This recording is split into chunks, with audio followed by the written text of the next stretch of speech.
Bismillahirrahmanirrahim. In there's this different places like in Surah Taha that it's showing that when Allah SWT is addressing to Musa alayhi salam and the voice is coming out from the whatever the fire or whatever, that Allah SWT starts the tree or the fire. I'm not sure what the right word is. Stop speaking that stupid American. Out of the fire, that Allah SWT addresses to Musa alayhi salam and he starts reminding him things, kind of telling him everything that he's, because in the way that it's doing, it's not like there's a break. It's still Allah SWT is addressing, and he's saying first. I answered this question some time ago, didn't I? Anyway, we'll ask again. And? That Allah SWT is going through all of these events that, you know, when you were young, we told your mother to put you inside the basket, and leading up, and then after that, giving that job to Musa alayhi salam and telling him, now go and speak to Pharaoh. And also there are parts in the Holy Quran that Allah SWT is addressing to Holy Prophet ﷺ, reminding him and talking to him about how he helped him or took care of him during different points in his life. So just in terms of, I'm asking what's the lesson that Allah SWT is speaking like that to the prophets, that before he's giving them their job, or he's always reminding them about these things that happened to them before.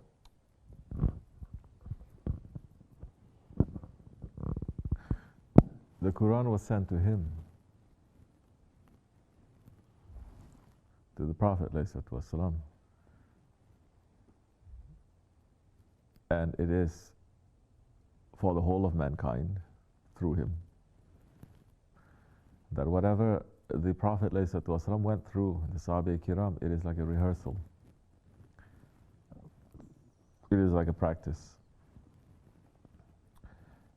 It is an example of how Allah is speaking to us, how Allah is opening things to us, how Allah wants us to be. This is something that is very important because you touch about Hazrati Efendi ﷺ and Hazrati Musa, and both of them are given very, very heavy work.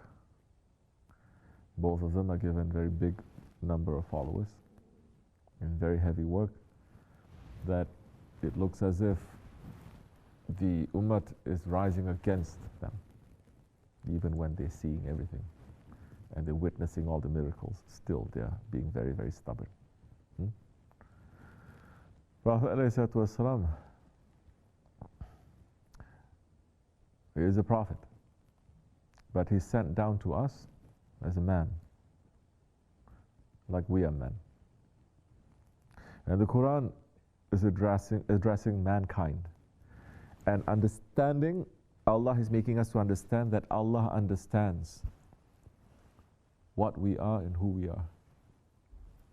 Man, that comes with his own weakness, so that nobody can say later, the revelation that you brought to us and the Prophet that you brought to us, we cannot relate. It's not like us. It's very strong. We are not like that. No. Allah is showing even the strongest prophets. The Prophet of Kalimullah and the Prophet who is Habibullah, sent to mankind, and although they are the prophets and the greatest prophets, they still have that characteristic like we all do. And that characteristic needs the strength and the reassurance from Allah SWT, that you by yourself, you may not know what to do. You may feel that you cannot. But Allah is reassuring over and over again. And those words, maybe Allah SWT spoke once to them, no? But those words are continuing, not for them, it's for us. From that time until Judgment Day and beyond. It is for the Ummah. Over and over again to say, we are here. We were here. We will always be here. So when you're doing the work of Allah, don't give up, don't despair. To know that Allah SWT, I'm the one who is going to give you that power and that strength. Step by step.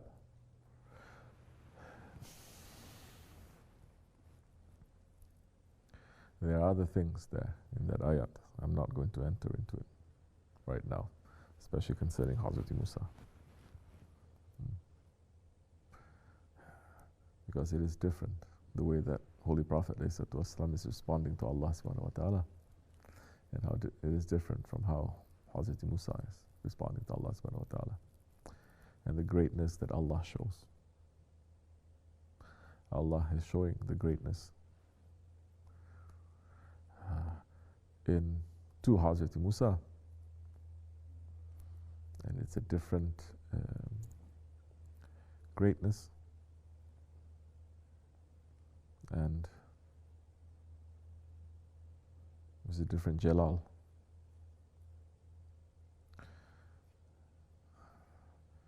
That Musa alayhi salam, when he's asking to see Allah subhanahu wa ta'ala, Allah is saying, you cannot see me, Ya Musa.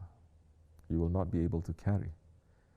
And Allah is saying, just look over there.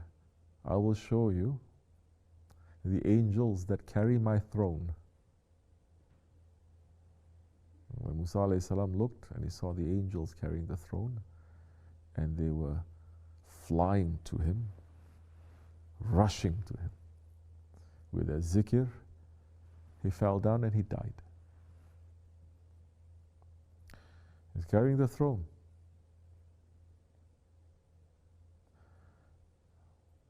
Don't think Allah is sitting on that throne.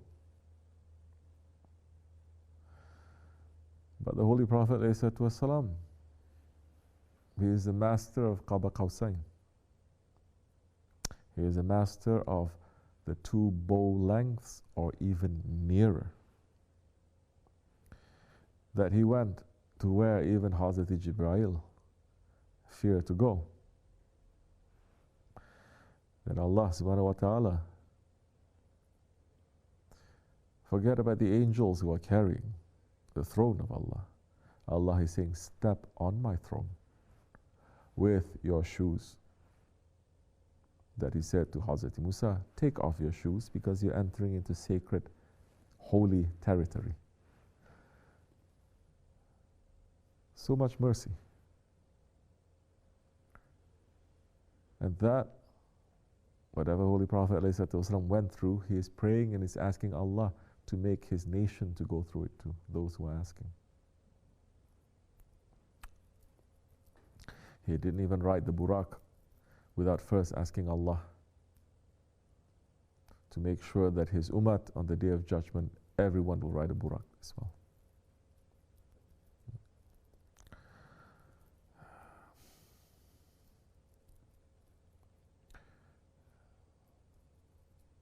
Ya Alhamdulillah.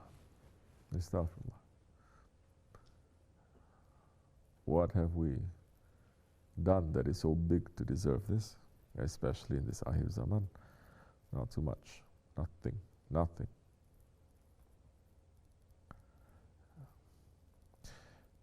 But hold on tightly to the beloved ones of Allah. Because right now I'm hearing also in different parts of the world, in Southeast Asia, Shaitan is making them to be busy with nonsense, things that they should not be busy with. If they're not busy with saying, oh, your pronunciation of Fatiha is not proper, so that means if a Fatiha is not accepted, your whole namaz, all these years you're not accepted, you're a kafir. If they're not busy with that, then they're busy with something else. And the latest thing I'm hearing they're busy with, these Wahhabi type people, which you ask them, they say, we're not Wahhabi, we're Ahlul Sunnah. They're busy with, they're saying, to have the Nalain Sharif, to have respect and love to the footprint, to the sandals of the Holy Prophet ﷺ, this, it is a shirk. And with social media, they're not only saying that, but they're making fun. They say, what's the difference? I have sandal too, and they post their own sandals. MashaAllah, very good. Jahannam is very big. Very big. In these days, they may be doing so many good things, but to say something like that, that your nature, your soul, your spirit cannot accept, say, this is something wrong. Why I have to go making fun of this? I may not know. That it can cancel out years, maybe a whole life of worship. Because Allah honored that sandals to say, step on my throne. That so many saints and scholars, Sahabe-i-Kiram, they would honor that. Even to have a drawing of the footprint or a drawing of the sandals, the holy sandals of the Prophet ﷺ, because it reminds you of the Prophet ﷺ. It is used as a cure. So, but it is interesting also. Don't go to the other extreme. Now I'm seeing they have Muslim stores online. They make copies of footprint of Prophet. They make copies of this and that, and to say, keep it in your house, it's okay. We don't say too much. It's not that good also. You cannot turn it into a merchandise. That's the thing. Yes, we honor, but you cannot just make something and sell it online. And then for people who believe in it.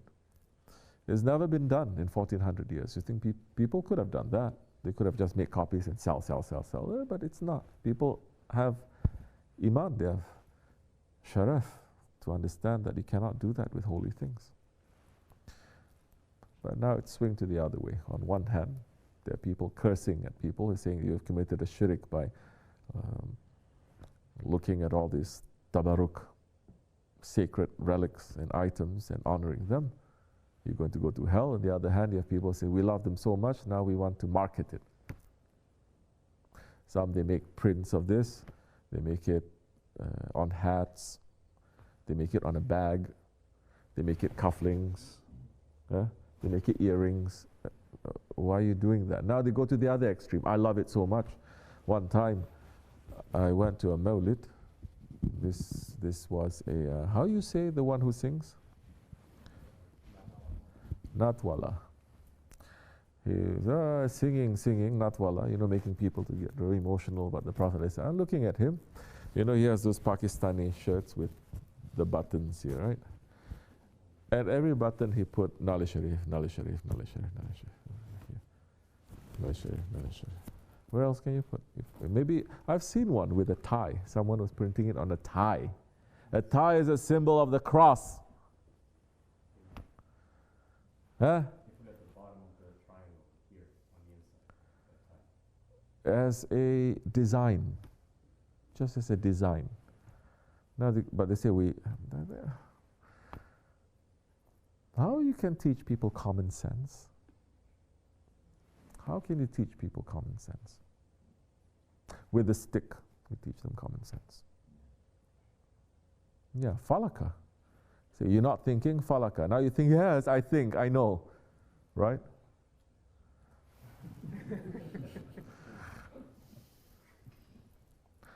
Yeah, the stick comes from paradise. Otherwise, too much thinking, people think they're so smart. Yeah, Allah. That is also wrong. It's so difficult to just walk the middle path. Just do what good people in the past they've done, that's all. Don't try to do something else.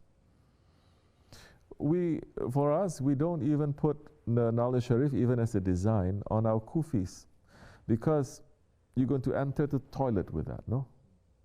Why are you going to enter the toilet?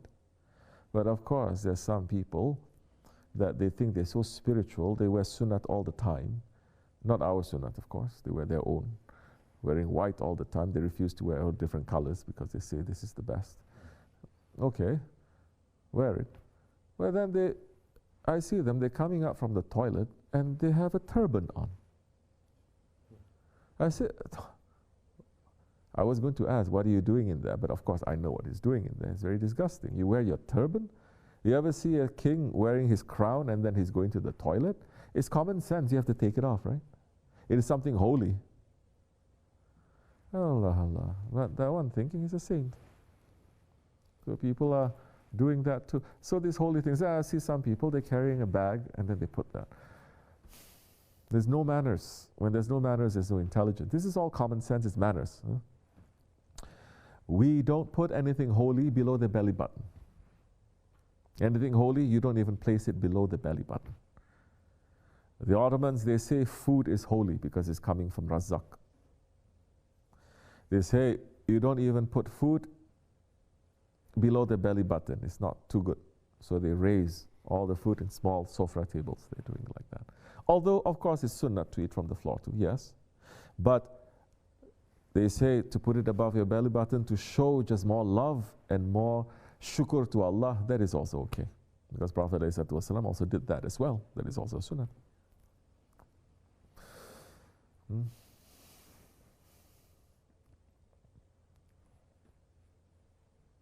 Once they remove falaka from this world, all the balance is off. It's gone. No common sense anymore. So anything holy, you don't put below the belly button. You don't even hang things on the wall or something that is holy that is below you. You got to put it high. You got to know where it goes before this. There is a protocol. Everything in the universe has a protocol. You cannot put this one before, this one after. The whole earth cannot even move 1 millimeter closer to the sun. It will burn.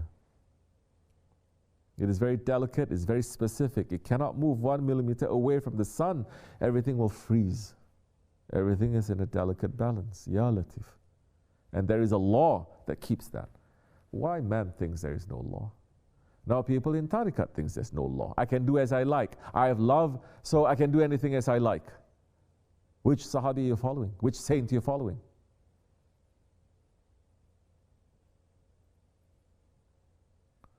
You're going to come around us, you got to know this is the way. We're not teaching you other than what the Holy Prophet ﷺ is teaching, and our grand Shaykh and our Shaykh. Don't get too spoiled. Otherwise, you will get smacked. And don't play the game. Oh, it's okay, smack from you, it is a blessing. There's another shaitanic thing. Allah is saying, don't do it. It's wrong. May Allah give us more common sense and make us to have more intelligence, inshallah. Al-Fatiha.